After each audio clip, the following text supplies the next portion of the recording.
Eh, yo soy el doctor Daniel Ponce de León, estoy a cargo de la clase de semiología del aparato locomotor número 3.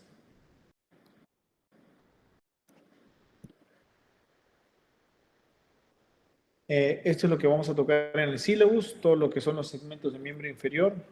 Bueno, para mencionarles el tema del examen físico, como en las diferentes especialidades o subespecialidades, varía un poco lo clásico que ustedes llevan en sus esquemas. En el área de la cirugía ortopédica o traumatología, nuestro examen físico se basa básicamente en estos aspectos. La inspección, la palpación de la extremidad, la movilidad, los rangos articulares del segmento que estamos evaluando o los segmentos articulares adyacentes a la zona de lesión, las mediciones, tanto circunferenciales como longitudinales y algunas maniobras especiales. Todo esto lo vamos a ver de acuerdo en cada segmento. ¿Okay? En la inspección, siempre si vamos a hablar de miembros inferiores, tenemos que ver lo que es la longitud de las extremidades. Hay muchas patologías que pueden desencadenar lo que son acortamientos de algún miembro inferior o nosotros mismos podemos tener, sin tener ninguna patología, algún tipo de acortamiento de una extremidad comparada con la otra y se consideran normales si son menos de 10 milímetros. Deformidades típicas de lesiones tumorales o deformidades blandas, deformidades óseas o mixtas. Importante ver el alineamiento de las extremidades, si tenemos el eje, si tenemos un genu varo, un genu valgo, si tenemos algún recurvatum, eso lo vamos a ver también en algunas fotos. La simetría, ver el tono muscular, muchas de las patologías, basta que uno no apoye la extremidad, van a condicionar que la masa muscular va a disminuir, eso es lo que se llama la hipotrofia muscular, y vamos a ver cuando el paciente tiene un evento traumático o algún antecedente de trauma e ingresa por la emergencia, va a tomar una actitud típica o una posición articular o lo que se conoce como una posición antálgica, ¿no? Bueno, si empezamos a hablar de temas de la cadera, vamos a empezar a hablar segmento de cadera, segmento de rodilla, tobillo y pie. Es lo que vamos a tocar el día de hoy. En lo que es la cadera, pues ustedes tienen que hacer un repaso de lo que es la anatomía topográfica, tanto lo que son las articulaciones, los músculos, las inserciones y funciones de estos músculos, para que puedan entender un poco la biomecánica cuando hablen de alguna patología durante su rotación, si no, no van a poder entender, ¿no?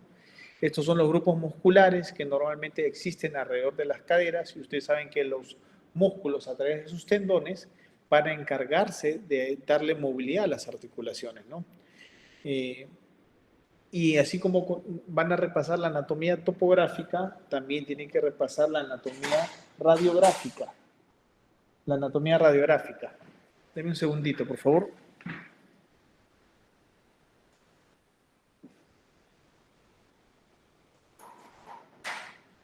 La anatomía radiográfica. Esta es una radiografía antero-posterior de una cadera al lado derecho, eh, en condiciones relativamente normales. Puede ser un paciente de mediana edad.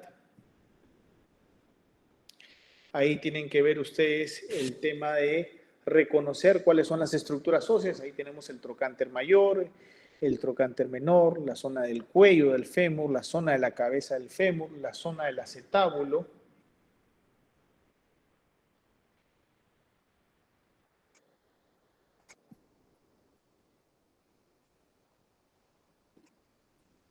Ya.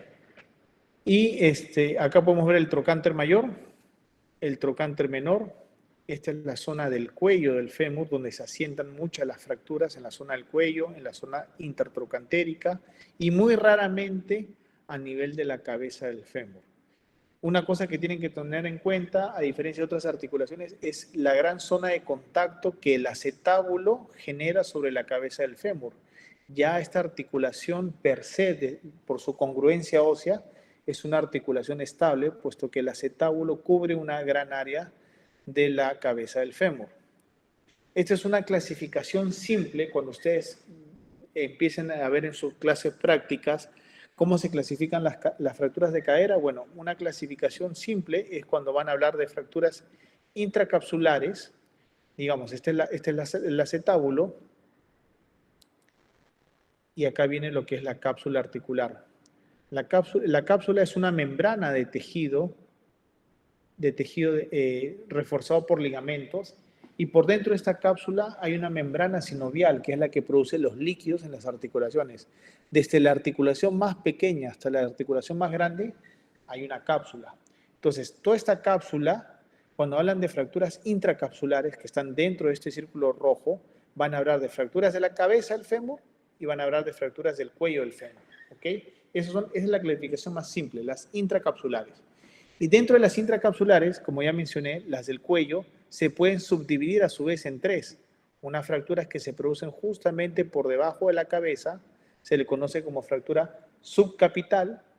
Las fracturas que se producen en la mitad del cuello se les conoce como transcervical, y otras fracturas que se producen en la base del cuello que se llaman bases cervicales. Todas estas tres divisiones del cuello más las fracturas de la cabeza se le conocen como fracturas intracapsulares. Y la otra clasificación son extracapsulares, por fuera de esta cápsula, donde están en esta área roja las áreas de la fractura del área trocantérica, ¿no? Este es el trocánter mayor y este es el trocánter menor. Y el patrón más común de fracturas que ustedes van a ver es esta fractura que se va desde el trocánter mayor hasta el trocánter menor. Entonces, ese es el patrón de fracturas más frecuente, las intertrocantéricas. Por debajo del trocánter menor, en un área más o menos de 5 centímetros hasta 5 centímetros, se les llama fracturas subtrocantéricas, ¿ok? Hasta 5 centímetros. Ahora, ¿por qué se hace esta clasificación topográfica? Porque las fracturas intracapsulares se comportan de una manera y las extracapsulares se comportan de otra manera. Las intracapsulares tienen el principal problema que cuando hay la fractura se va a producir un daño vascular, o sea, la cabeza del húmero, la cabeza del fémur va a perder la irrigación de los vasos sanguíneos porque se van a amputar estos vasos cuando se produzca una fractura a nivel del cuello. Y es por eso que este tipo de fracturas del cuello normalmente, en la gran mayoría de los casos, acaban con un reemplazo articular, con una prótesis. En cambio, las fracturas del área o las fracturas extracapsulares, sobre todo las trocantéricas o las subtrocantéricas, no tienen ese problema de vascularidad. Son fracturas que van a consolidar, van a pegar. Entonces, lo único que el cirujano tiene que hacer es reducirlas y fijarlas en forma adecuada para que el hueso pueda curar en la posición más óptima. ¿Ok? ¿Qué es lo más común? ¿Cuál es el escenario usual o cuál es el relato que normalmente un paciente que ingresa a la emergencia con fractura de cadera ingresa? Es un paciente que normalmente viene en silla de ruedas porque tiene mucho dolor. El familiar dice, mi papá se cayó en la casa, se cayó de la cama, se cayó de la silla. O sea, quiere decir que es un trauma de baja energía. Ojo, las fracturas de cadera normalmente ocurren por una caída dentro del domicilio, o sea, es un trauma de baja energía, pero como son pacientes adultos mayores asociados a osteoporosis, basta que tengan una caída no muy intensa para que haya una fractura de cadera. Y como ya les mencioné, esta es la fractura más común, la fractura intertrocantérica. Vean acá cómo el trazo va del trocánter mayor hasta el trocánter menor. Y obviamente, pues la fractura se desplaza. Entonces, este paciente normalmente ingresa a la emergencia con el relato trauma de baja energía o fue encontrado por los familiares en el suelo, el paciente se cayó dentro de la casa, no se pudo levantarlo, tuvieron que ayudar a levantarlo, no puede pisar, lo traen en camilla. ¿Y cómo ingresa el paciente? Ingresa así en la camilla, en esta posición. ¿Qué diferencia hay entre este lado, que es el lado sano, y este lado, que es el lado lesionado? Si ustedes se dan cuenta, para empezar, hay un acortamiento. Miren el lado derecho, miren hasta dónde llega el talón y miren en el lado sano hasta dónde llega el talón. Entonces, hay un acortamiento de la extremidad. ¿Ok? Hay un acortamiento. Lo otro, en el lado sano, miren cómo el primer dedo del pie apunta hacia adelante, hacia el techo. En cambio, este primer dedo del pie apunta hacia un lado, hacia el lateral, ¿no? Entonces, hay acortamiento, hay rotación externa y normalmente la rodilla tiene un poco de flexión. A esta posición típica que les había dicho que adoptaban algunos pacientes, se le conoce como posición impúdica y está compuesta por acortamiento de la extremidad, rotación externa de la extremidad, que lo notamos por el pie que está rotado externamente, y flexión de la rodilla. Esto es casi ya un diagnóstico de un paciente con fractura de cadera. O sea, viene un paciente con el relato de la caída, baja energía, no puede levantarse de la cama, o no puede levantarse, no puede caminar, y lo ven en una camilla tirado, con acortamiento, rotación externa y flexión de la rodilla, ustedes pueden decir en el 99.9% de los casos que este paciente tiene una fractura de cadera. ¿Cómo lo van a corroborar? Obviamente tomando una radiografía. La radiografía es la única manera la que nos va a confirmar la sospecha clínica, ¿ok? Pero ya la anamnesis, la inspección del examen físico ya nos da un acercamiento al diagnóstico. ¿Se acuerdan que yo les había dicho que había palpación, había maniobras especiales, había que evaluar rangos articulares? Obviamente, en un paciente que viene con una fractura de cadera o un trauma reciente con sospecha de fractura o sospecha de una luxación, yo no voy a tratar de evaluar los rangos de movimiento, porque obviamente lo que voy a movilizar es la fractura y el paciente le va a ocasionar mucho dolor. Entonces, digamos que en la inspección y los exámenes radiográficos es lo único que uno hace ante estos casos, ¿ok? Ahora, ¿por qué este paciente adopta esa posición de acortamiento, rotación externa? No es porque el paciente se le hace más cómodo, no es porque el paciente siente que le duele menos, no. Simplemente, ¿por qué es? Porque, ¿se acuerdan que les había mencionado que habían grupos musculares que se insertaban en diferentes zonas del hueso? Bueno, este es el músculo ilíaco, este es el músculo psoas, y ambos músculos en un solo tendón, en un tendón conjunto, se van a pegar en esta prominencia ósea que se llama el trocánter menor. Y a nivel del trocánter mayor se van a insertar estos músculos, que son los músculos abductores de la cadera. ¿Quiénes son los músculos abductores de la cadera? Sobre todo el glúteo medio, que es este de acá, y el glúteo menor. Entonces, a esos dos músculos, glúteo medio y glúteo menor, se les considera como músculos abductores y rotadores de la cadera. Entonces, cuando se produce una fractura, cada grupo muscular va a jalar cada segmento. Por eso es que el acortamiento de la extremidad lo da la tracción que hace hacia proximal el músculo psoas ilíaco. La rotación externa que adopta la cadera lo hace porque estos músculos, el glúteo medio y el glúteo menor, rotan la cadera hacia externamente. ¿Y por qué la rodilla se flexiona? Porque los músculos aductores a nivel de la diáfisis del fémur, en la cara medial de la diáfisis del fémur, hacen una tracción. Entonces todos ellos actúan y hacen que el paciente adopte esa posición. Espero que lo hayan entendido porque esto siempre es pregunta de examen. Otro escenario completamente diferente al que ya les mencioné, que era un trauma de baja energía, que era un accidente de casa y era en adultos mayores, que era la fractura de cadera, otro escenario diferente son las luxaciones. Entonces, es otra historia, es otro cuento, una luxación. Normalmente, ¿en quién se da? ¿En quién se da? ¿En quién se da el tema de la luxación? En pacientes que están expuestos a un trauma de alta energía, accidentes de tránsito, caídas de altura.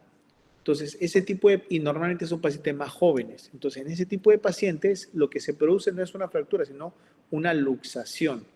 ¿Cuál es la luxación más frecuente de la cadera? Es la luxación hacia posterior, o sea, que la cabeza del fémur se desplaza hacia posterior en el acetábulo. Entonces, en una luxación posterior hay flexión de la cadera, hay aducción, miren cómo el paciente lleva la pierna hacia adentro, hay rotación interna del lado afectado y también hay acortamiento. Entonces, a esta posición se le llama la posición púdica, a diferencia de la otra que era impúdica. A esta se le llama púdica. Acortamiento, aducción, flexión de la cadera, rotación interna de la extremidad y acortamiento. Entonces, cuando ustedes tengan un paciente que ha tenido un accidente de tránsito, una caída de altura, o hace la típica, el copiloto que está sentado en la parte anterior sufre un choque frontal, entonces es un paciente que está en riesgo de sufrir una luxación posterior de cadera, ¿ok? Y lo reconocen clínicamente por esta posición típica que adoptan. Y es en el 85% de los casos, o sea, es una luxación posterior de cadera. O sea, las luxaciones anteriores existen, pero son mucho menos frecuentes.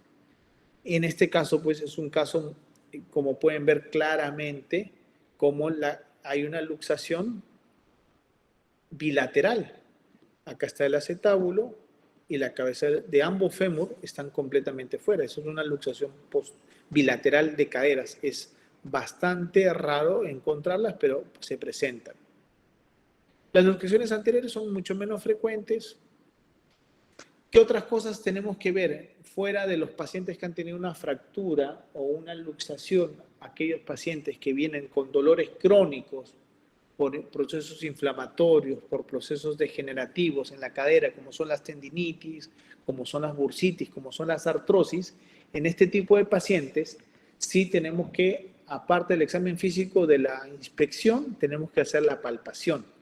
Existen diferentes puntos dolorosos, ¿no? Sobre todo en la zona del trocánter mayor, en esta zona de acá donde se insertan músculos.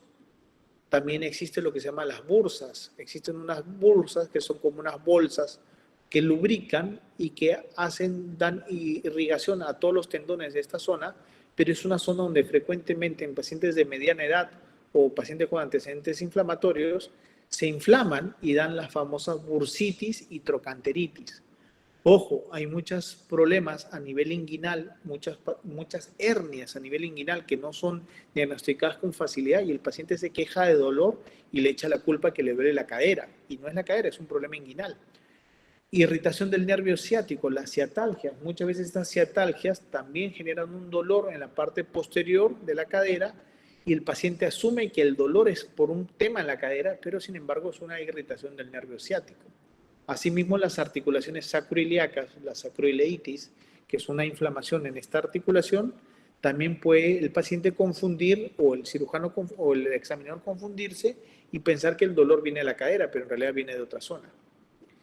Siempre en las articulaciones, como ya les había mencionado, en casos no traumáticos tenemos que evaluar la movilidad, tanto la movilidad pasiva como la movilidad activa. ¿Qué quiere decir la movilidad pasiva? Es bueno, siempre se empieza en realidad con la movilidad activa. Uno le dice al paciente, realiza tal maniobra, le puede explicar, mira lo que yo hago, realiza el mismo movimiento que yo hago para evaluar el rango de movimiento, ¿no?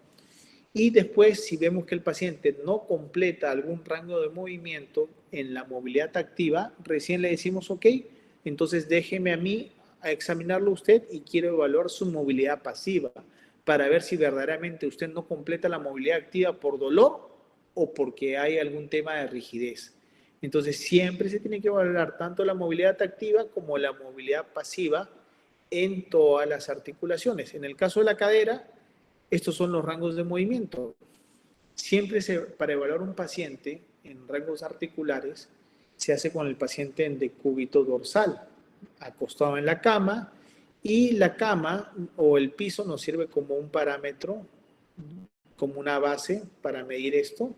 Y si quiero yo medir la flexión, le digo al paciente, ok, doble la rodilla y teniendo la rodilla doblada, trate de llevar su rodilla hacia el pecho y trazo una línea media imaginaria por el centro del muslo y el ángulo que me forman entre la camilla y el muslo me da un ángulo. En este caso, en condiciones fisiológicas, el grado de flexión de la rodilla, de la cadera, son 120 grados. Si quiero evaluar abducción y aducción, en este caso en la cadera derecha, trazo una línea imaginaria en el centro de la cadera, todo el movimiento que el paciente pueda llevar la extremidad de esta línea media hacia adentro se llama aducción y todo lo que esta extremidad pueda ir de esta línea media de la articulación hacia afuera se llama abducción.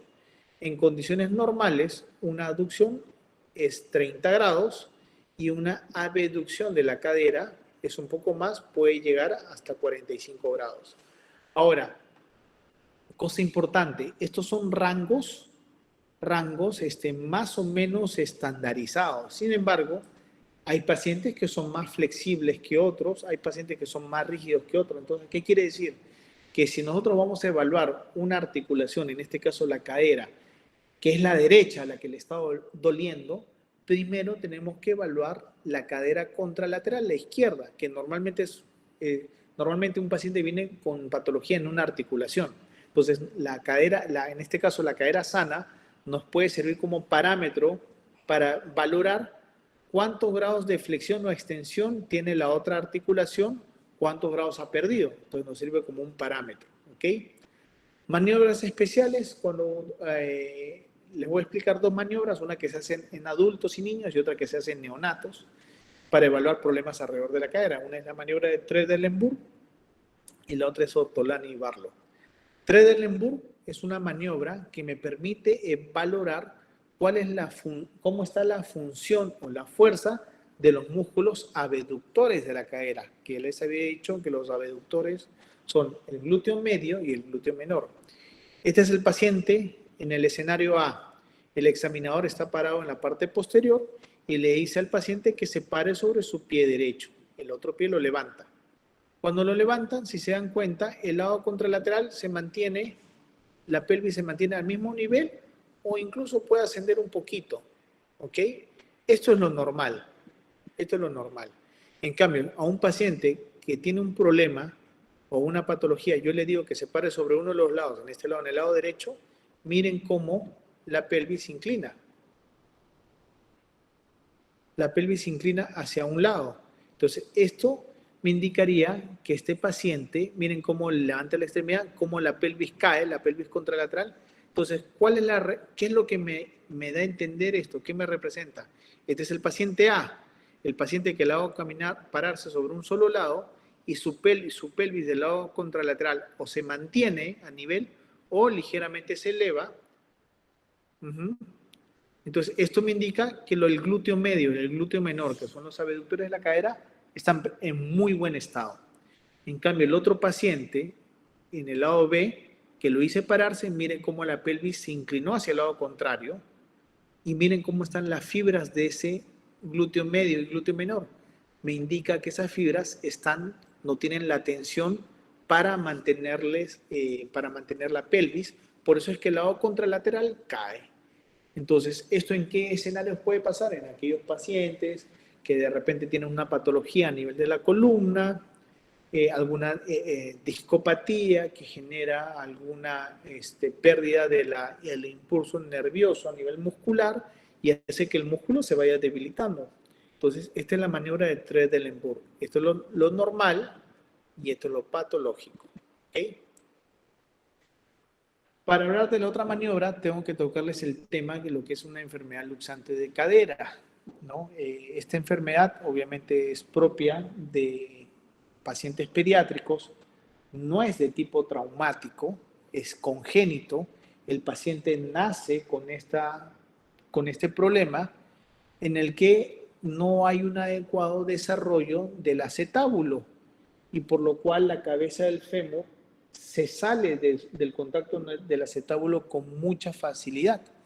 Este es un problema de que a veces se les puede pasar por alto al pediatra o al ortopedista infantil. Y si no es diagnosticado a tiempo, el neonato y después mientras va creciendo, va a seguir con una cadera luxada y puede generarle una secuela de por vida, ¿no? Entonces, en condiciones normales, debería haber una formación de un acetábulo casi horizontalizado, donde va a servir como un techo para la cabeza del fémur. Ya está normado por el Ministerio de Salud que todos los pediatras, apenas nace un paciente y en sus primeros días de nacido, le hacen esta maniobra de Barlow-Ortolani para descartar si es que el paciente tiene una enfermedad luxante de cadera o no, y según si encuentran algo patológico, lo derivan con el ortopedista infantil. Esto es para explicarle en qué consiste esta maniobra. Tenemos al paciente o al neonato recostado en la cama, el examinador se para frente al neonato, en este caso en la figura 5A vamos a evaluar la cadera izquierda. Digamos que es un paciente que ya nos han dicho que tiene una enfermedad luxante o queremos descartar si tiene una enfermedad luxante de cadera. Entonces, si se dan cuenta ahí, en la figura 5A, las piernas están aducidas, o sea, están pegadas a la línea media, ¿ok? Cuando las piernas están aducidas en un paciente que tiene predisposición o que tiene una enfermedad luxante de cadera, se ve que la cadera está por fuera del acetábulo, o sea, está luxado, ¿no? Está luxado. Pero cuando yo hago la maniobra de abducción, o sea, abro las piernas como si le fuera a adoptar una posición de ranita al paciente, al hacer esta abducción, ¿qué es lo que pasa con la cabeza del fémur? Vuelve a entrar dentro del acetábulo, ¿ok? A esto se le llama la maniobra de Ortolani. Parto de la aducción, la cabeza del fémur está luxado, hago una abducción y reduzco la cabeza. O sea, Ortolani es para reducir la cabeza. Ahora, ya lo reduzco. Después, la maniobra de Barlow, parto de esta posición, es lo contrario a Ortolani, parto de la posición en donde se supone que está en rotación externa y donde en abducción, perdón, y se supone que la cabeza del fémur está dentro del acetábulo, o sea, está reducido, está dentro de su lugar. Y si yo otra vez lo vuelvo a llevar, la extremidad inferior, lo llevo a una aducción hacia la línea media, lo aduzco, ¿qué es lo que pasa con la cabeza del fémur? Se vuelve a salir del acetábulo. O sea, lo que yo estoy evaluando acá es que mientras yo hago abducción y aducción del muslo, esta cabeza del fémur se empieza a reducirse dentro del acetábulo y empieza a salirse. Y en esas maniobras de Ortolani y Barlow, que yo las hago una a continuación de otra y puedo hacer varias maniobras continuas, yo siento como hay una crepitación o un chasquido que se siente que algo está entrando y saliéndose, está entrando y después se sale dentro de un lugar. Entonces estoy haciendo reducciones y luxaciones de la cabeza del fémur. Esto, cuando el paciente tiene una enfermedad luxante, la cabeza del fémur sale y entra con facilidad, porque no hay un acetábulo completamente formado, ¿ok? Y yo les mencionaba que si el paciente no es detectado a tiempo, puede acarrear que el paciente, como en este caso, miren cómo está el acetábulo, es un acetábulo horizontal y como la cabeza del fémur está en su lugar. Y este paciente que no fue diagnosticado ni tratado a tiempo, miren, no tiene prácticamente acetábulo. Su acetábulo es esto de acá. Está casi verticalizado, no tiene profundidad y como no tiene un adecuado techo, miren, la cabeza del fémur está fuera de su lugar. Entonces, este paciente probablemente ya tenga algunos años, ya no es un neonato, sino ya tenga algunos años y está con una luxación de cadera. Obviamente ya en este escenario, este paciente solamente, la única forma de corregirlo es con cirugía. Pero hay casos más aún, más dramáticos, que el paciente puede llegar hasta una edad adulta y nunca se trata. Miren acá, este es un acetábulo normal y miren cómo está la cabeza del fémur en su lugar. Miren acá, este paciente prácticamente acá se ha formado un nuevo acetábulo y la cabeza del fémur está acá por fuera. Este paciente, su acetábulo debería estar acá. Sin embargo, es un acetábulo que no se ha formado adecuadamente. Entonces, este es un paciente con una displasia de cadera, pero ya en su etapa adulta. Y acá la única alternativa ya es colocarle una prótesis total de cadera a este paciente. Hasta acá, ¿alguna pregunta con respecto a las patologías de cadera para poder pasar a ver lo que es rodilla? Sí, doctor. Una consulta. Por ahí había escuchado la... ¿Cómo se llama? Sí. La fractura por estrés de cadera. No, eso es, bueno, las fracturas por estrés son una patología completamente diferente y eso puede pasar en diferentes segmentos del cuerpo. La fractura por estrés es aquel paciente, esto normalmente ocurre en pacientes que están en escuelas militares, pacientes que entran a un régimen que de un momento a otro comienzan a hacer mucha actividad física, o también a nivel de los deportistas que de un momento a otro comienzan a aumentar sus cargas o exigencias. Entonces, ese microtrauma de ese golpe que es por saltar, por correr, puede producir en ciertos segmentos del hueso fracturas trabeculares, son fracturas microscópicas que generan dolor y que también obviamente se pueden diagnosticar por radiografía en algunos casos, pero digamos que el gol estándar son las resonancias y la gammagrafías óseas, pero no están relacionados a un trauma, sino a microtraumas por el impacto de la actividad o la exigencia física. Y dentro de las fracturas por estrés, lo más frecuentes son fracturas a nivel de los metatarsianos, fracturas a nivel de las mesetas tibiales en la rodilla y también a nivel de la cadera, ¿ok? Pero es otro tipo de patología diferente, que es lo que se llama fracturas por estrés, ¿ok? Muchas gracias, doctor. ¿Alguna otra pregunta?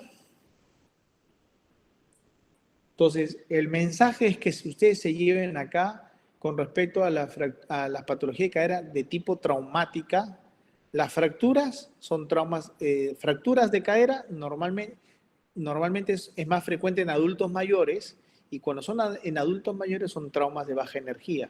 Y ya saben lo que es la posición impúdica. Y toda fractura de cadera, si está en posición, debería tratarse quirúrgicamente para evitar la postración y todas las comorbilidades que pueden generar problemas en el paciente. Otro escenario completamente diferente son los pacientes con luxaciones de cadera. La cadera, ya les había dicho que había mucha estabilidad ósea y por ligamentos, entonces para que se produzca una luxación tiene que haber un evento traumático de alta energía. Dentro de los eventos traumáticos de alta energía están las caídas de altura y los accidentes de tránsito, ¿no? Y de las luxaciones, lo más frecuente es la luxación posterior, el cual tenía una posición que se llama la posición impúdica. En este tipo de pacientes, yo solamente voy a evaluar inspección y me tengo que apoyar en el examen de imágenes, que son las radiografías y cuando sea necesario también tomografías. Otra patología frecuente en cadera, que ya lo van a ver ustedes, son los pacientes que tienen artrosis, que es un proceso degenerativo de la articulación que tiene varias causas. Las artrosis puede ser primaria por el envejecimiento o puede ser secundaria por alguna infección o alguna secuela, una fractura, ¿no? ¿Ok? Ahora, vamos a hablar de lo que es el segmento de rodilla. En la rodilla, el examen físico también empieza con la inspección, o sea, la visualización que uno pueda hacerle al paciente. Si vemos acá en este paciente, en el recuadro de la izquierda, pues nos vamos a dar cuenta, y cualquiera, así no sea alumno o no sea médico, se va a dar cuenta que esta rodilla está hinchada, como lo diría cualquier persona. Tengo la rodilla hinchada, tengo la rodilla edematizada o tengo líquido en la rodilla, ¿no? Entonces, a la inspección, cuando hay un aumento de volumen importante, uno puede decir, oye, acá hay un derrame articular.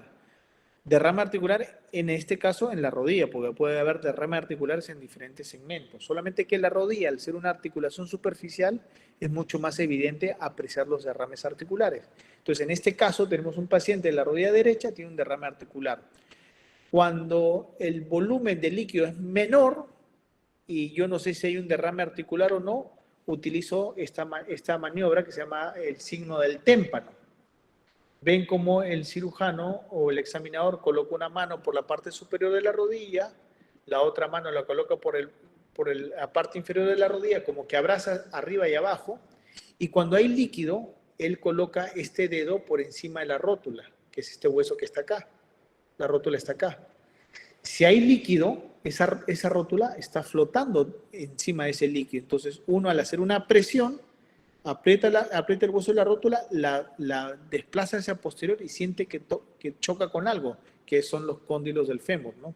Es como cuando ustedes colocan un hielo en un vaso de agua, hacen una presión, el hielo lo hunden, saca la presión y el hielo salta, ¿no? Es la misma maniobra, pues le ponen signo del témpano. Ahora, esto es para diagnosticar de que hay líquido, pero el líquido que está dentro de la articulación, en este caso la rodilla, este derrame articular, esta sobreproducción de líquido, yo no sé si es líquido sinovial, si es pus o si es sangre. Cuando es sangre pura se le llama hemartrosis. Cuando es líquido sinovial, en exceso se le llama hidrartrosis. Y cuando es secreción purulenta, se le llama piartrosis. ¿Ok? Entonces, sea cualquiera de esas tres cosas que esté produciendo una sobreproducción de líquido, esta sobreproducción de líquido, como ven acá en este lado acá, genera presión internamente, aumenta la presión sobre los mecanorreceptores a nivel de la cápsula articular en la rodilla. ¿Y qué es lo que siente el paciente? Dolor. Todo paciente que tiene un derrame articular tiene dolor. Obviamente cada paciente tiene un umbral de dolor diferente y se sobreentendería que en teoría mientras más líquido tenga, mientras más derrame articular tenga, la presión va a ser mayor y el dolor va a ser mayor. ¿Ok? Entonces, ¿en qué escenarios, en qué pacientes puede producirse un derrame articular? En varios. Desde un accidente traumático hasta un paciente que viene haciendo actividad física exigente. Ahorita vamos a poner unos ejemplos. Pero sea lo que produzca este derrame articular, al generar dolor, ¿cómo trataríamos a este paciente? El paciente viene a nosotros porque tiene dolor. Claro, le llama la atención que tenga la rodilla hinchada, pero el paciente lo que tiene es dolor y dice, doctor, ¿qué es lo que tengo? Entonces, todo exceso de líquido debe ser evacuado, debe ser drenado. A este procedimiento se llama artrocentesis. Puede ser artrocentesis del codo, del tobillo, en este caso estamos haciendo una artrocentesis de la rodilla. Entonces, no existe ese mito de que no te saquen líquido porque te dejan la rodilla seca y después mi amigo, mi papá se enfermó. No, todo exceso de líquido tiene que ser evacuado. Esta medida, la artrocentesis, es la primera medida que uno tiene que hacer en cualquier paciente que tiene un derrame articular para aliviarle el dolor, para bajarle la tensión de líquido y a su vez, ¿qué es lo que nos facilita esa artrocentesis? Visualizar las características del líquido sinovial. Yo al ver el líquido sinovial puedo decir en este caso, es un líquido sinovial normal o es un líquido sinovial de tipo inflamatorio. ¿Me entiendes? Entonces, o puedo decir, no, lo que le estoy sacando a este paciente es sangre. Entonces, es muy diferente. Por ejemplo, les pongo el ejemplo. Viene un paciente de 40 años, por decir una edad, ya tenía antecedentes esporádicos de dolor en la rodilla, ha estado haciendo actividad física, empezó a tener un poco de dolor y empezó a notar que con los días la rodilla se le iba hinchando. Estoy utilizando esa palabra para que me entienda. Se le iba hinchando cada vez un poco más. Y ya ha venido a la emergencia porque ya la hinchazón ya le está produciendo dolor y no lo deja caminar. ¿Qué tipo de líquido sinovial cree que encontraríamos en este paciente? ¿Cómo sería este líquido sinovial?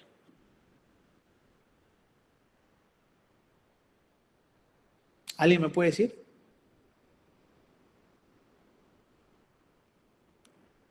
Normalmente sería un líquido sinovial de tipo inflamatorio, como ligeramente turbio, como el que vemos acá. Porque es un paciente que viene con días de evolución. ¿Qué quiere decir? Que la misma membrana sinovial, por un mecanismo de irritación, ha empezado a producir líquido sinovial gradualmente. Por eso es que la hinchazón es lenta con el paso de días.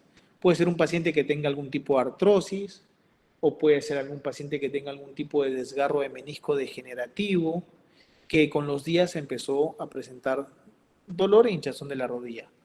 Otro escenario completamente diferente es otro paciente, si quieren, la misma edad, 40 años, no tenía antecedentes de molestia, estaba haciendo deporte, alguien le hace un foul, o el mismo paciente dejó el pie plantado en el pasto, hizo un mecanismo de rotación y flexión brusca en la rodilla, sintió un sonido duro y le empezó a doler la rodilla que ya no pudo continuar con el juego.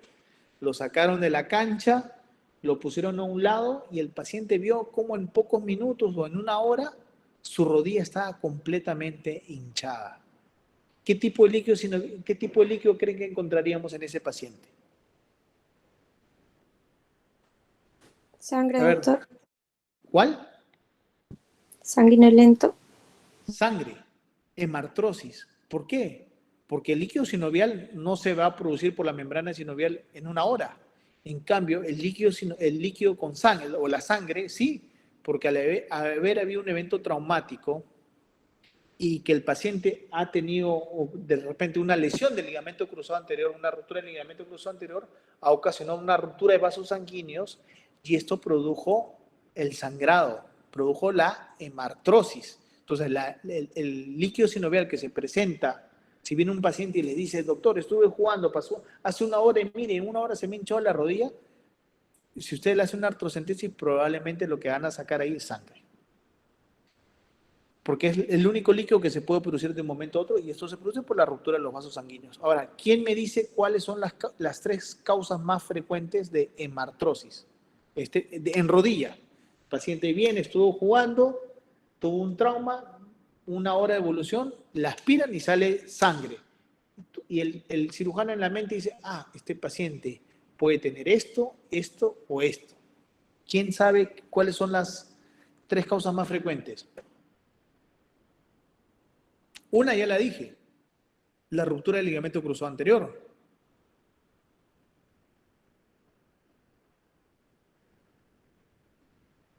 ¿Quién más me dice la otra?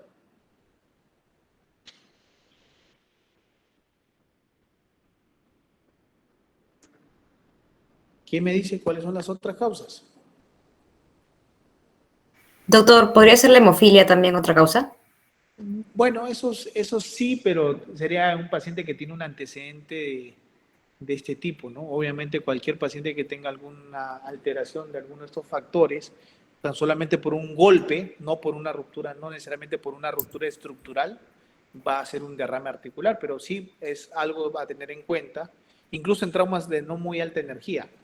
Pero hablando como lesión estructural, ¿cuáles son las causas? ¿Qué lesiones se producen dentro de la rodilla que te producen sangrado? Y que el paciente te venga así, con una hemartrosis. Una ruptura del ligamento cruzado anterior, otra son desgarro de los meniscos. Pero no cualquier desgarro, ojo, no todos los pacientes, es más, muy poquitos casos de desgarro de menisco hacen hemartrosis. Pero ¿cuáles son? Aquellos desgarros, para empezar, grandes, amplios, y que se producen en la zona roja, que es la zona donde los meniscos tienen vasos sanguíneos. Entonces también es algo a tener en cuenta. Desgarros de menisco en zona roja también puede producir hemartrosis. Y la otra son aquellas fracturas osteocondrales, fracturas en las que hay una lesión y no tiene que ser una fractura completa, puede ser una fractura incompleta en donde hay una fractura o una solución de continuidad a nivel del cartílago articular, sea en la rótula, sea en el fémur, sea en la tibia, que produce sangrado y ese sangrado se va a encapsular o se va a llenar dentro de la bolsa articular. Entonces, yo estoy obligado en todo paciente que tiene un evento traumático y que le saco sangre, diagnosticar cualquiera de estas 3 causas. ¿Y con qué examen lo haría? Obviamente el primer examen físico, el primer examen de imágenes que uno siempre toma y que está a la mano es una radiografía. La radiografía simplemente es para ver si es que hay alguna lesión de tipo de alguna fractura, ¿no? O algún estigma de alguna probable fractura, porque no todas las fracturas se pueden ver por radiografía. Hay algunas fracturas ocultas o microscópicas que las vemos por otros exámenes. Pero el examen, para yo ver si el paciente tiene un desgarro de menisco o si tiene una lesión del ligamento cruzado anterior o otro ligamento o alguna lesión del cartílago, es una resonancia. ¿Ok? Entonces yo ya desde el examen, desde la exploración, ya voy sabiendo que a este paciente le tengo que solicitar una resonancia. ¿Ok? En la inspección, ¿qué tenemos que ver? Siempre vean en todos sus pacientes, o entre ustedes, sus compañeros, entre su familia, siempre va a haber alguien que tenga algún grado de alteración en el eje de los miembros inferiores. En la figura del lado izquierdo vemos una paciente, mujer de unos 14 años, que está parada sobre un sistema de espejos que se llama un podoscopio, en donde el examinador le dice que se pare derecha, mirando al frente, cerrando las piernas, que apenas las rodillas se toquen. Pero ¿qué ven? Como abajo, a nivel del pie, la base, la amplitud entre la distancia entre el malleolo interno y el malleolo interno es muy amplia. A esto es lo que se le conoce como genuvalgo o piernas en X, ¿no? En donde hay un incremento en esta área entre la distancia entre el malleolo interno y externo, entre el malleolo interno de ambos lados. Se dice que cuando ya hay más de 6 centímetros, ya se le considera un genuvalgo. Hay diferentes grados, pero la forma ideal de que uno quiera estudiar cuánto de valgo tiene un paciente es con un examen de imágenes. Esto, si se dan cuenta, es una radiografía que va desde la pelvis hasta el tobillo, hasta el pie. Es como una foto panorámica. Eso se le llama teleradiografía o radiografía panorámica de miembros inferiores. Se hace con el paciente parado, no echado, parado, y miren cómo una sola imagen capta todo. Y yo acá, yo puedo hacer mis mediciones a nivel del fémur, mis mediciones a nivel de la tibia, puedo medir los diferentes ejes y poder definir en grados cuántos grados tiene de valgo, cuántos grados tiene de varo, si el valgo se está producido por alguna deformidad en el fémur, si es por una deformidad en la tibia. Entonces, esto es lo que se utiliza la teleradiografía. En la rodilla también existen rangos articulares. Básicamente, el principal rango de movimiento que tiene la rodilla es la flexoextensión. Pero la rodilla también tiene, ojo, algunos movimientos de rotación limitados. Pero nuestra rodilla no es una bisagra, entonces hay ciertos grados de rotación. Pero los grados que se pueden medir son los de extensión, que es cuando el paciente está recostado totalmente en la camilla y puede la parte posterior de su rodilla tocar con la cama o la camilla. A eso se le dice que la extensión es completa, o sea, extensión 0 grados. Y la flexión de la rodilla depende de cada paciente, y les he dicho que siempre midan el lado contralateral, que puede ser el lado sano, como un parámetro. La flexión, dependiendo de la laxitud de cada paciente, puede ser 110, 120, 140 grados de flexión de rodilla. ¿Ok? Repasen, por favor, el tema de la anatomía de la rodilla.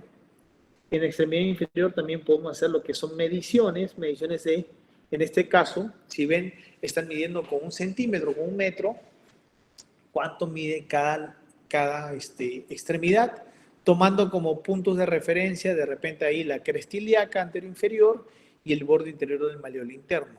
Pero si queremos hacer una medición de longitud de extremidades, el examen ideal es el que ven a la derecha, el mismo que vimos hace un rato, la teleradiografía, el cual me permite medir milimétricamente si una extremidad está más acortada que la otra, y en este caso también yo puedo medir si es el fémur o la tibia es el que está condicionando que esa extremidad esté más acortada.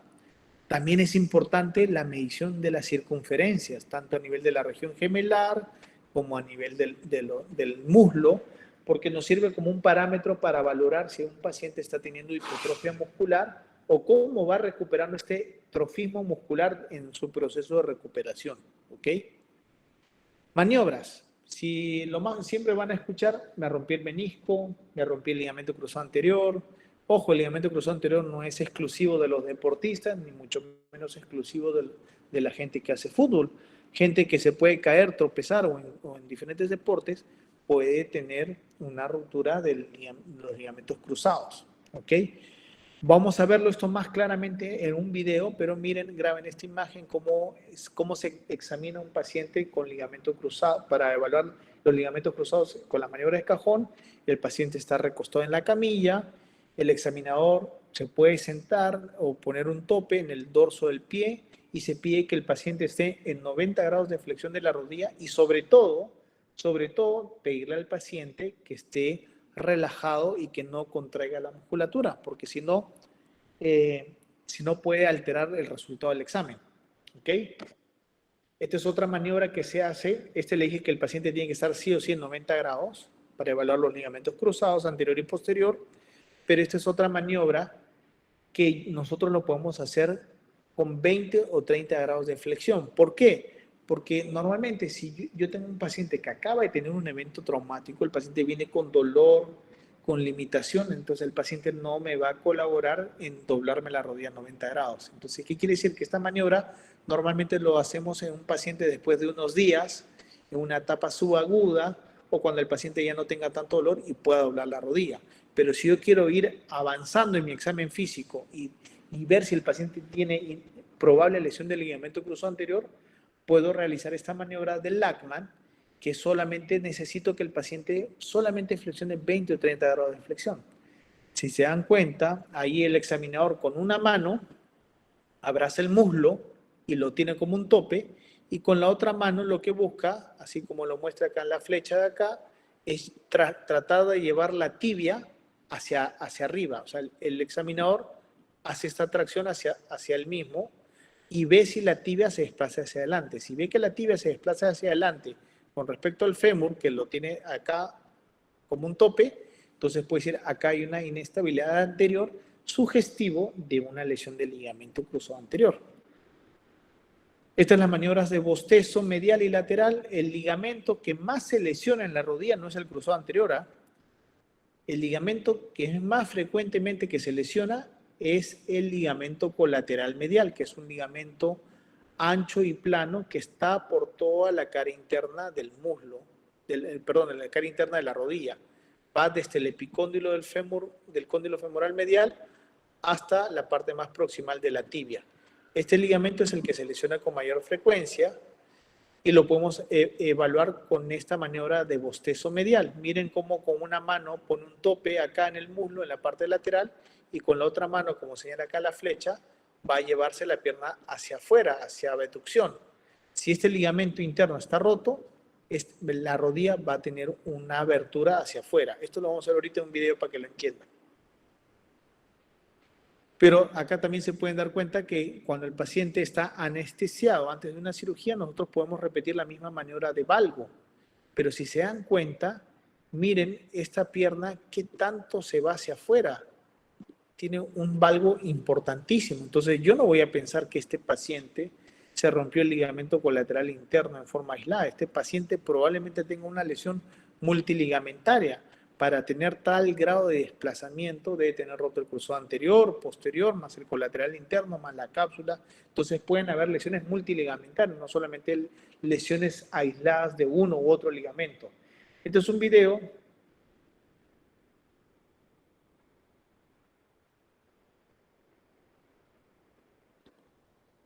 perdón.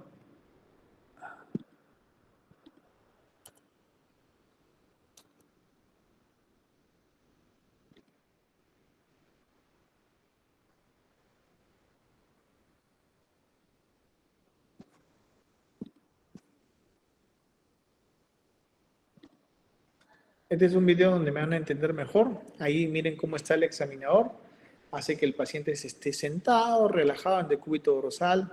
Miren la cadera cómo está flexionada a 45 grados y la rodilla a 90 grados. El examinador se sienta en el dorso del pie. Miren con las manos cómo va a abrazar la parte más proximal de la tibia. Y lo que busca es llevarse la tibia hacia adelante. Siempre va a haber un desplazamiento de unos 2-3 milímetros que es normal en los pacientes, ¿ok? No es que la rodilla sea apretada. Y después, si quiere hacer un cajón posterior, desplaza las manos hacia posterior, queriendo empujar la tibia hacia posterior. ¿Ok? Esa es la maniobra de cajón anterior y posterior. Este paciente no tiene ninguna alteración. Ahora, vamos a ver un video un poco más largo, en donde vamos a ver maniobras de cajón anterior, posterior, bostezo medial, bostezo lateral. Primero vamos a ver lo que es normal y después lo que es lo patológico. ¿Ok?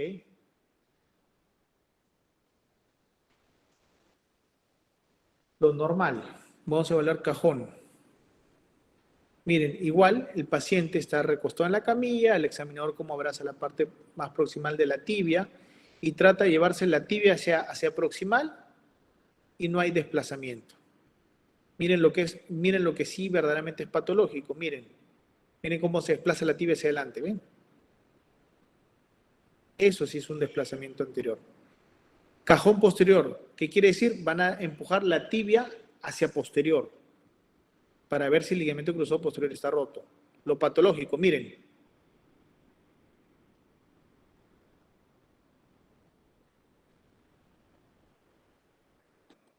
Miren cómo la tibia se desplaza hacia posterior y los cóndilos femorales se hacen más prominentes. Entonces, este es un claro cajón posterior positivo. Maniobra del Lachman, que le dije que era con 30 grados de flexión.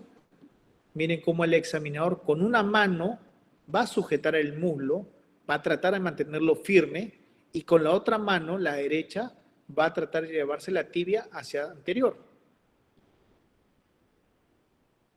Siempre puede haber un pequeño juego, eso es lo normal, pero miren un Lachman patológico. Miren cómo se desplaza la tibia hacia adelante, miren. Entonces, este paciente que se desplaza la tibia hacia adelante tiene un Lachman anterior, un Lachman positivo, sugestivo de la ruptura del ligamento cruzado anterior. Con solamente necesito 20-30 grados de flexión de la rodilla. Pivot shift es una maniobra más especial de nosotros, que lo que nos evalúa es un tema de inestabilidad anterior y rotacional. La maniobra de pivot shift también se utiliza para diagnóstico de inestabilidad anterior y rotacional de la rodilla. O sea, ruptura del ligamento cruzado anterior, ¿no? La maniobra de bostezo medial interno, bostezo articular normal, miren cómo evalúan. El paciente no coloca, en este caso no coloca la mano, sino está colocando su cadera o su muslo sobre la parte lateral de la rodilla que está examinando. Sirve como un tope, como un poste.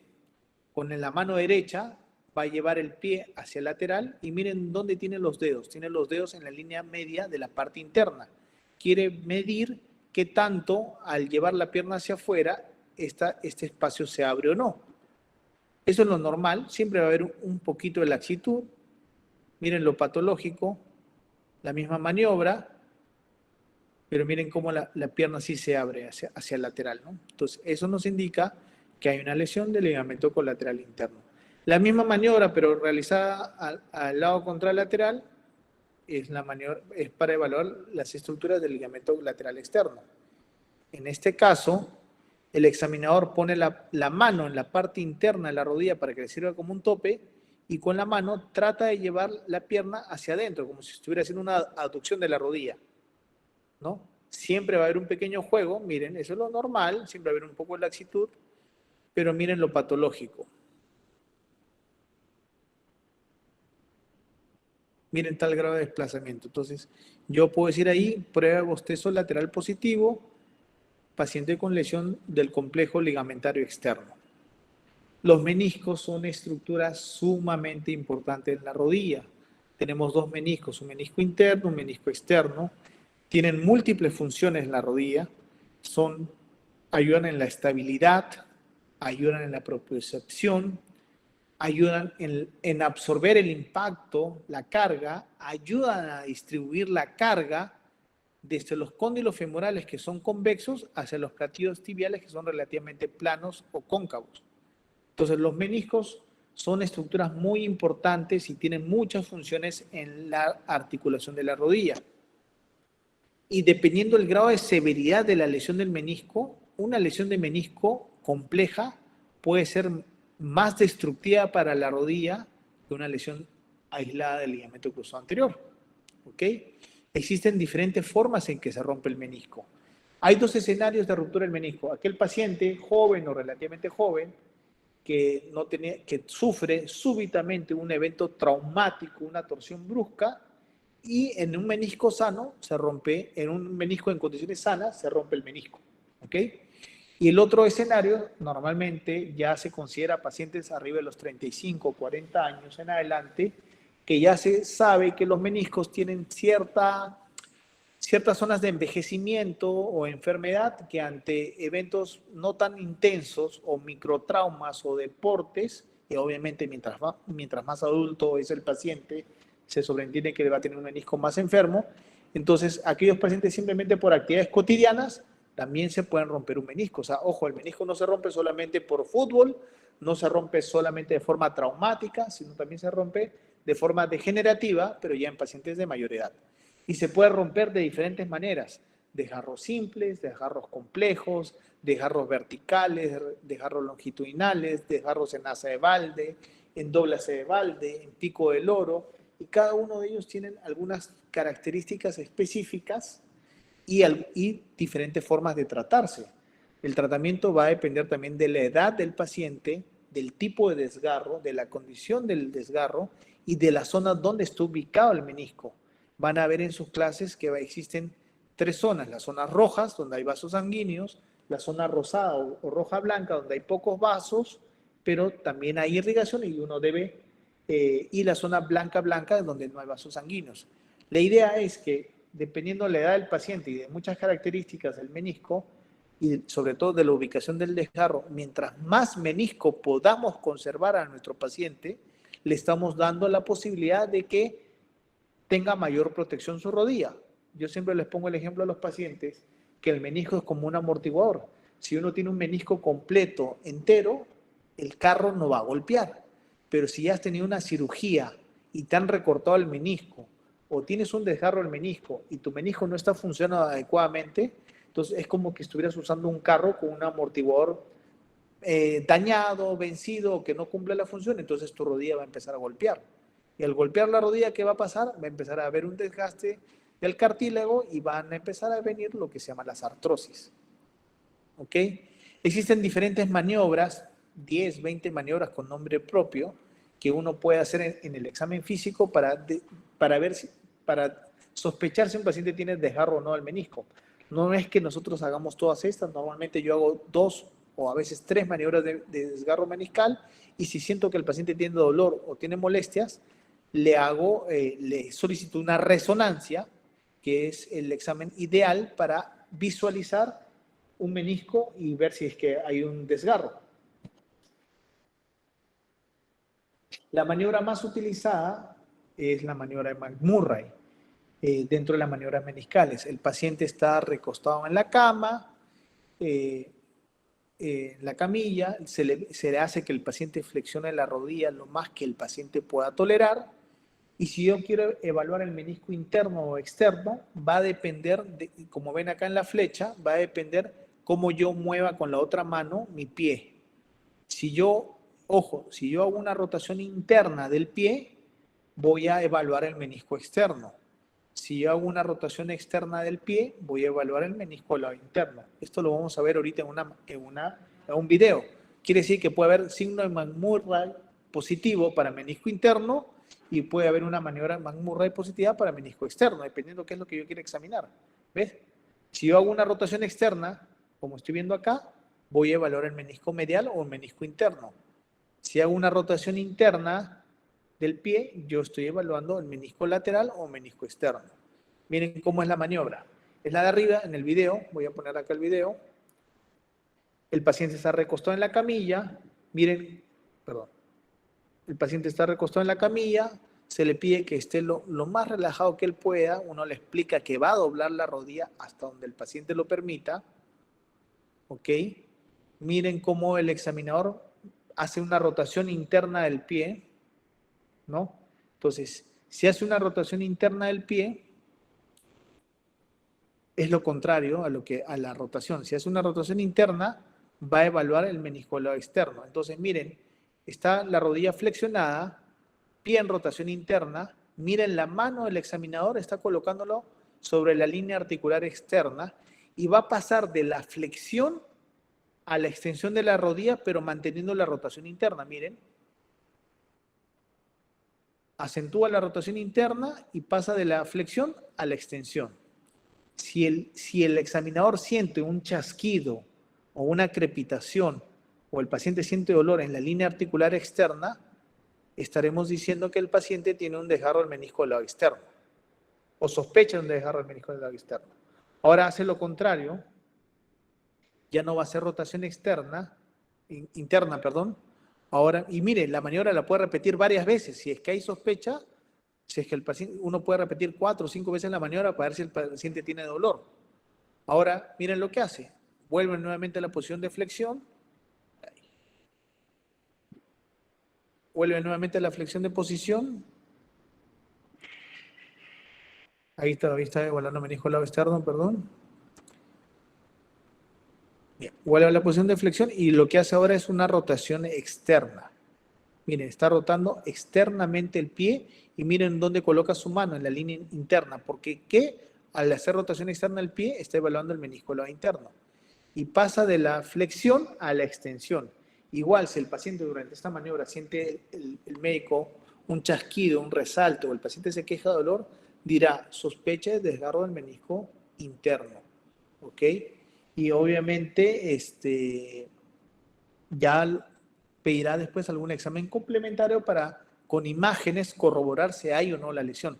Ojo, yo puedo hacer una maniobra de McMurray y puede ser positivo, o sea, que le duela al paciente y yo diga, sí, hay sospecha.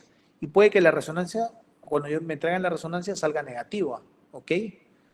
No hay ninguna maniobra, en este caso, ninguna maniobra clínica que nos dé 100% de sensibilidad ni 100% de especificidad para diagnóstico de un desgarro del menisco. ¿Qué quiere decir? Que siempre tiene que ir de la mano con un examen de imágenes.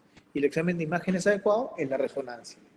La otra maniobra, la maniobra de Apple, es el mismo fundamento de hacer flexión, rotación interna y rotación externa, pero es con el paciente en decúbito ventral. Está boca abajo con la rodilla en 90 grados y lo que hace el examinador en esa posición es generar una compresión desde el pie hacia la rodilla y hace movimientos de rotación interna si es que quiere evaluar el menisco externo y hace maniobras de rotación externa si también quiere evaluar el menisco del lado interno.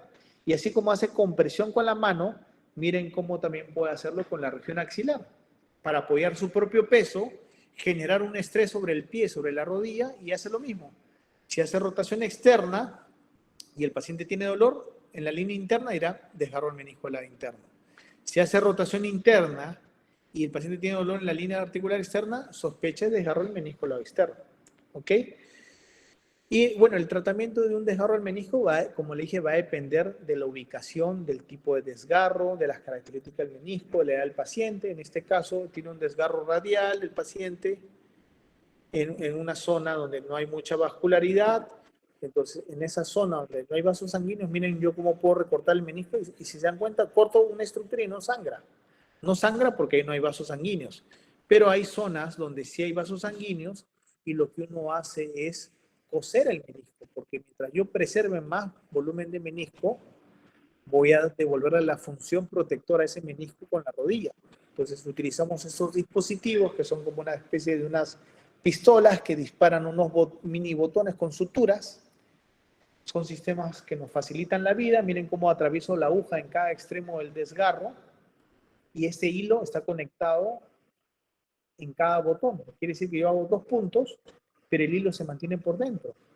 Y mientras yo simplemente comienzo a traccionar ese hilo, comienzo a ajustar el nudo que ya viene prefabricado. Mire, ven, comienzo a ajustar el hilo, empujo y es como que ahí se hace un nudo y hace una compresión. Es como si hubiera colocado un punto internamente.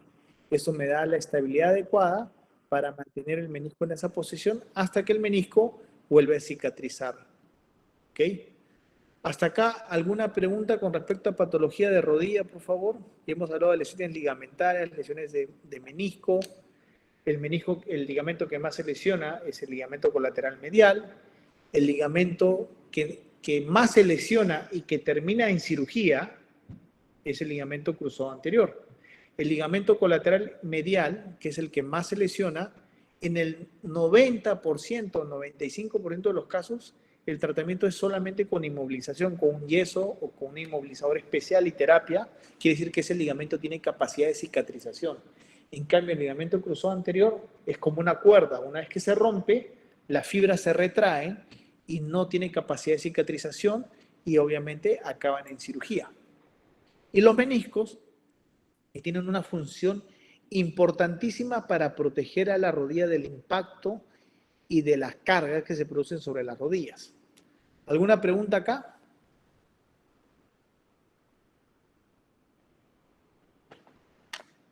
Todo claro, doctor. Ya.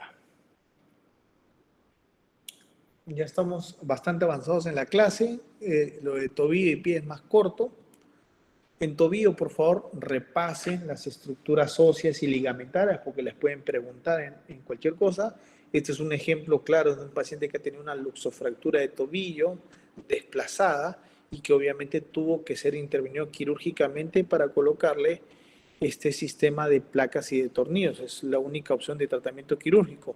Les pueden preguntar en su examen, en la parte del pie, quiénes son los huesos que forman parte de la columna lateral, quiénes son los huesos que forman parte de la columna medial, cuáles son las articulaciones que se presentan a nivel del pie. Hay 2 articulaciones, una es la articulación del Linfranc, miren entre qué estructuras se presentan, entre los metatarsianos y entre el cuboides y las cuñas, quiénes forman la articulación de Chopard, que es una articulación que se produce entre el calcáneo y astrágalo con el cuboides y el escafoides. Son dos articulaciones o así les ponen articulaciones que tienen nombre propio, ¿ok?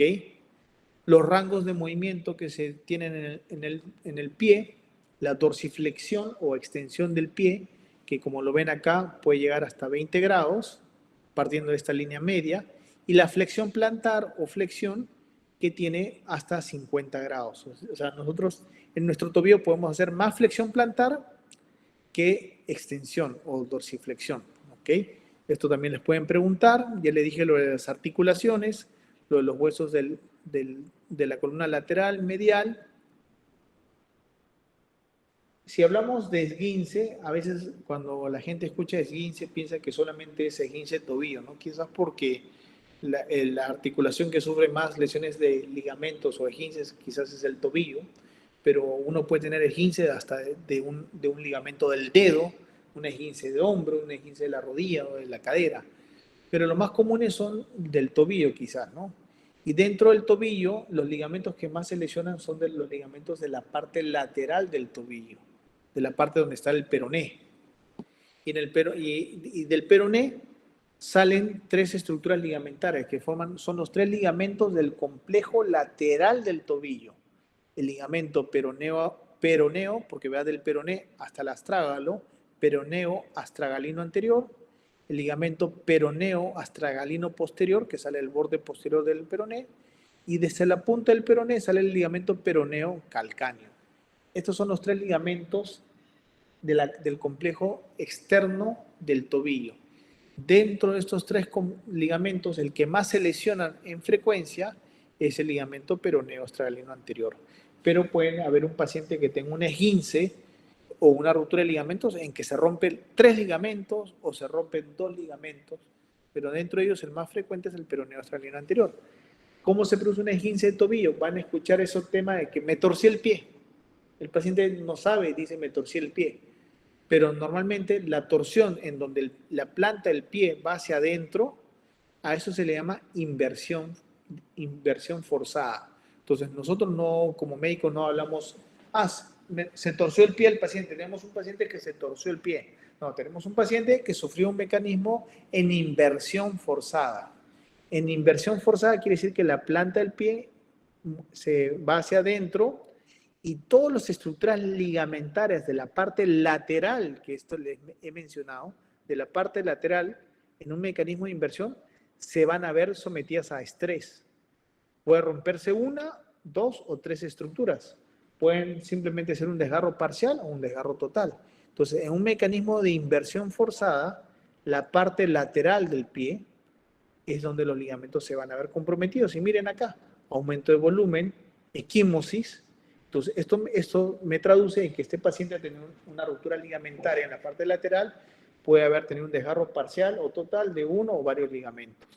Obviamente, en la gran mayoría de pacientes, y esto no es motivo de la clase, hay unos criterios que nos sirven para valorar si debemos pedir o no una radiografía a un paciente que tiene un esguince de tobillo, pero normalmente yo de rutina siempre pido una radiografía para descartar de que no haya ninguna fractura o fractura incompleta a nivel de los huesos en el pie y que solamente sea una lesión ligamentaria y no una lesión ósea.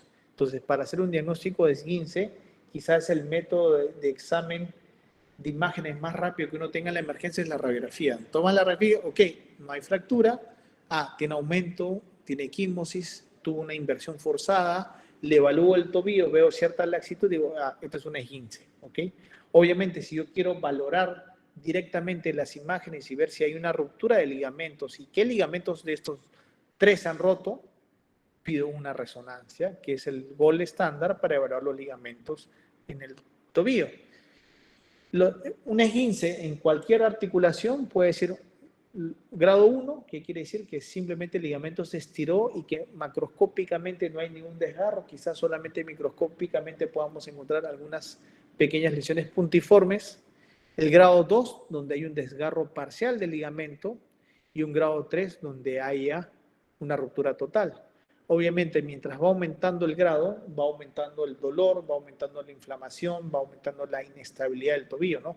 Probablemente un grado 1 solamente vamos a tener un poco de inflamación, un poco de dolor y hasta el paciente pueda caminar y apoyar su pie. En un grado 2, quizás el paciente tenga más aumento de volumen, más dolor y quizás le cueste o no pueda pisar. Y cuando yo le evalúe la estabilidad, pueda encontrar cierta laxitud. Y en un grado 3, quizás va a ser un paciente que tenga más aumento de volumen, más dolor, más imposibilidad para realizar el apoyo y sobre todo cuando examine la estabilidad del ligamento, vea que está mucho más inestable comparado con el lado contralateral. Entonces, ese es un esquema como uno puede diagnosticar clínicamente un esguince grado 1, 2 o 3, pero ya les dije, si quieren tener más precisión o por temas médicos legales, en casos severos, pueden pedir una resonancia en donde van a poder valorar si es un grado 2 o un grado 3, ya no solamente por clínica, sino visualizando las imágenes. Si es un grado 1, normalmente los vendajes funcionales, las tobilleras y un sistema de terapia inmediata puede ser suficiente para tratar un esguince grado 1 en el tema del tobillo o en la mayoría de las articulaciones. Un esguince grado 2 o esguince grado 3 normalmente van asociados a una inmovilización, sea con una bota de yeso, una bota acrílica, y obviamente decirle al paciente que no apoye su pie, que esté en reposo, que use muletas y que tenga el pie elevado. En algunos casos también puedo yo indicar al paciente que use estas botas especiales tipo botas Volcker, pero igual tampoco es que yo le diga ponte la bota y ya puedes hacer tu vida normal, porque el paciente seguro que tiene inflamación y seguro que el paciente tiene que mantener el pie elevado.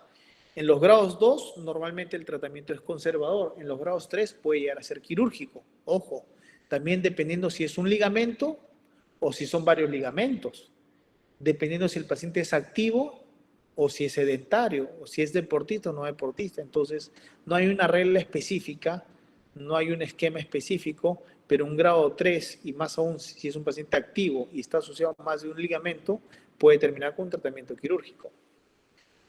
Y para ir ya terminando la clase, también tenemos estas patologías, las famosas rupturas de tendones de Aquiles, aquellos pacientes normalmente en pacientes de mediana edad, alrededor de los 40 años, que hacen actividad física, están haciendo deporte y de un momento a otro sienten que alguien les pateó por atrás o como si le hubieran tirado una piedra o sintió como una corriente o sienten o escuchan que algo se rompió, ¡pah! Y sienten un dolor intenso y ya no pueden seguir jugando. Son las famosas rupturas del tendón de Aquiles. Miren en este dibujo de acá abajo, miren cómo el examinador trata de palpar la cuerda. Uno puede palpar la cuerda de un tendón en condiciones normales. Miren cómo visualmente uno puede ver la cuerda del tendón de Aquiles. Pero cuando un paciente viene con una ruptura, mire, viene con aumento de volumen y ya se pierde esta cuerda. Ya se pierde la cuerda visualmente. Visualmente también yo puedo ver cómo el tendón de Aquiles en el lado sano se mantiene firme, pero acá en el lado afectado, miren cómo hace como un declive, un hiato. Y yo puedo también palpar y meter mi dedo ahí y puedo ver cómo se genera un espacio porque se produjo una ruptura y los cabos de los tendones se separan. Entonces, el signo del hiato para ruptura de tendón de Aquiles. Y si yo quiero evaluar funcionalmente si ese tendón de Aquiles, si hay una ruptura o no del tendón de Aquiles, ¿quién forma el tendón de Aquiles? El gastronemio o gemelo interno, externo y el sóleo. Estos tres estructuras musculares forman un solo tendón que se llama el tendón de Aquiles, que se inserta en la parte más posterior del calcáneo. Entonces, yo hago esta maniobra, se llama la maniobra de Thompson. El examinador lo que busca es con una mano comprimir la parte posterior del muslo. Este es un tobillo aparentemente sano porque miren cómo no está aumentando de volumen, se ve la cuerda del tendón. Entonces, si yo hago una compresión, perdón, miren cómo el pie se activa, el pie se flexiona. Es como un reflejo. Yo aprieto los músculos acá y el aparato flexor, o sea, el tendón de Aquiles, miren cómo me flexiona el pie.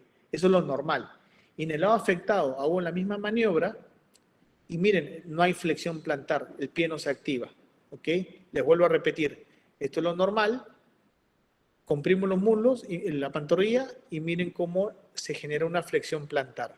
Porque hay continuidad del tendón de Aquiles, del aparato flexor. En condiciones patológicas hago lo mismo y no hay flexión plantar. Y entonces digo, ¿Y cómo corroboro todos estos exámenes? Los puedo corroborar con una ecografía. Con una ecografía, que es un método de exámenes de imágenes poco invasivo, más económico, más asequible, más rápido de tomar una resonancia, a una ecografía. Si se han dado cuenta, yo les he dicho, en lesiones ligamentarias de rodilla y tobillo, pedir siempre resonancia. Pero en este caso, si es un tendón de Aquiles, que es algo superficial, palpable, que está a la vista por debajo de la piel y por debajo de la grasa está el tendón. Entonces, una ecografía me es sumamente suficiente para corroborar mi diagnóstico clínico. Y normalmente la ruptura del tendón de Aquiles se produce en una zona, que es esta zona gris, que normalmente se encuentra a 4 o 5 centímetros de la inserción calcánea. ¿Por qué? Porque si se dan cuenta, acá viene la arteria tibial posterior, viene la arteria peronea, cada una da sus ramas de irrigación al músculo y al tendón de Aquiles, pero hay una zona donde tiene poca irrigación. Y donde hay poca irrigación, el tendón suele enfermarse, pueden haber microdesgarros o ante un evento traumático es más fácil que se rompa ese nivel. La reparación, normalmente cuando se produce una ruptura de tendón de Aquiles en un paciente adulto, el tratamiento es quirúrgico. Y existen dos formas de suturar o coser este tendón. Con técnicas percutáneas, sin hacer cortes o hacer solamente cortes puntuales de menos de 1 centímetro en diferentes zonas. Por dentro vamos deslizando agujas especiales con sutura y en cada extremo del tendón y al final las amarramos, o técnicas abiertas, en donde tenemos que hacer una apertura, una visión más directa del tendón, colocamos puntos de reparo a cada extremo, a cada cabo del tendón y al final terminamos uniéndolo, ¿no? Estas tenorrafías, como es un tendón potente, siempre después de reparar el tendón, tenemos que proteger esta reparación y terminamos colocándole al paciente una bota de yeso por 4 o 6 semanas y posteriormente a eso recién iniciamos la terapia física.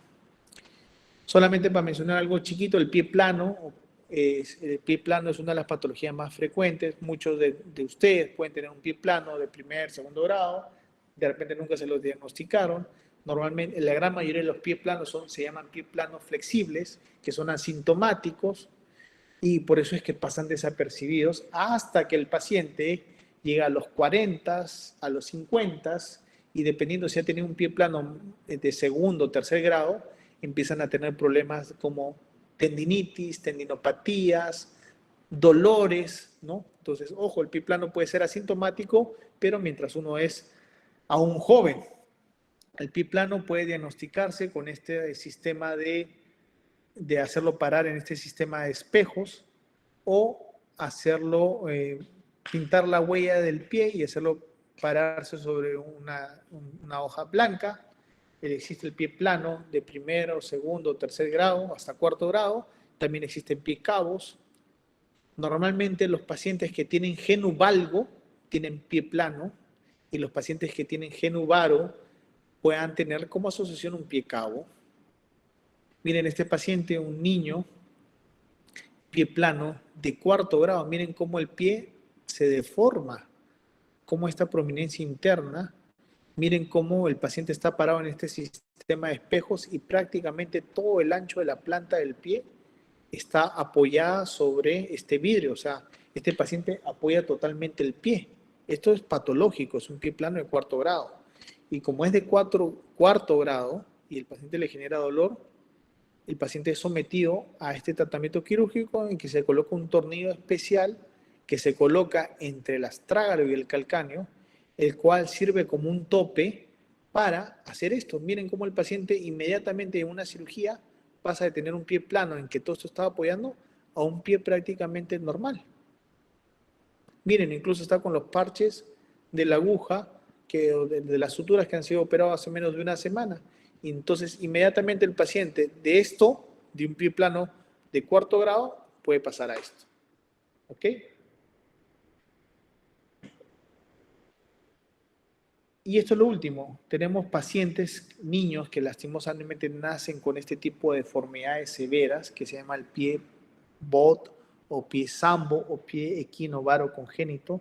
Miren cómo se tuerce a nivel del tobillo y del pie como si las plantas del pie estuvieran mirando hacia el paciente, pero menos mal, como estos pacientes nacen así, son neonatos, son pacientes que tienen mucho más flexibilidad que un adulto. Entonces, si son atendidos a tiempo, uno puede hacer unas correcciones progresivas colocándole botas de yeso a este paciente, haciéndole poco a poco ir corrigiendo esta deformidad, como son pies flexibles.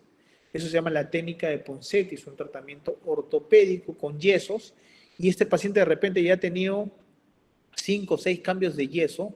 Normalmente los yesos se colocan, cada yeso se coloca por 3 semanas, y puede llegar que después de 5 o 6 colocaciones de yeso, miren, el paciente ya prácticamente corrigió esta deformidad y pasa a tener un pie casi normal.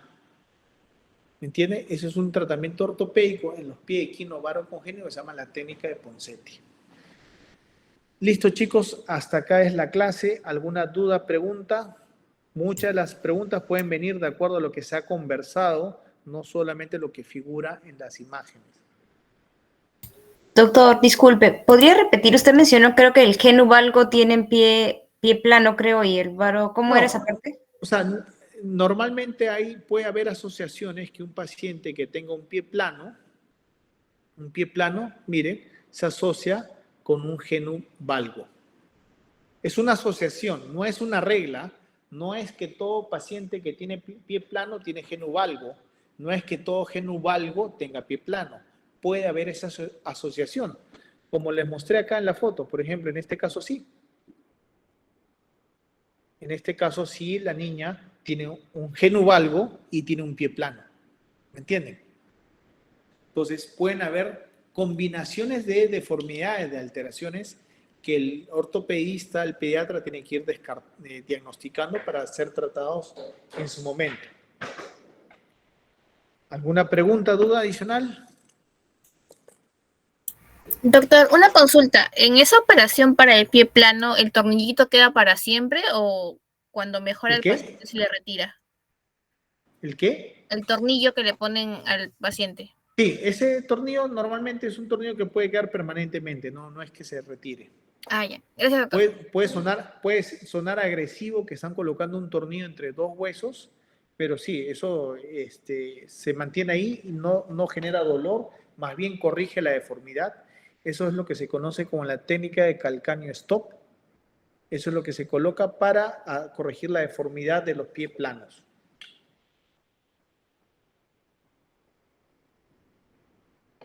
¿Alguna pregunta más?